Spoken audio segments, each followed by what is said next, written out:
Presence. അപ്പോ പലർക്കും ഈ ഭഗവാൻ എന്താണെന്നുള്ളതിനെ കുറിച്ച് വലിയ ധാരണയൊന്നുമില്ല. ബാക്കി ആൾക്കാർ പറയുന്നതുകൊണ്ട് അവരെങ്ങനെ ആ ഭഗവാൻ ഉണ്ടെന്ന്, കാരണം ഇല്ല എന്ന് പറഞ്ഞ എന്തെങ്കിലും പ്രശ്നമാവുമെന്ന് പേടിച്ചിട്ട്. ഭൂതം പ്രേതം കണ്ടിട്ടുണ്ടോ?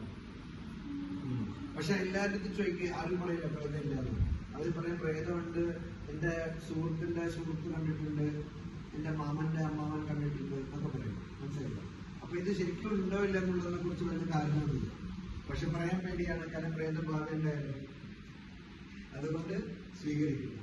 അപ്പൊ അങ്ങനെയാണ് ആ സമയത്തുണ്ടായിരുന്നത്. എല്ലാവരും ഭഗവാനെ കുറിച്ച് പലരും തെറ്റിദ്ധാരണകളൊക്കെ പറയും, ആവശ്യങ്ങളൊക്കെ പറയും, പക്ഷെ ആരും കണ്ടിട്ടില്ല.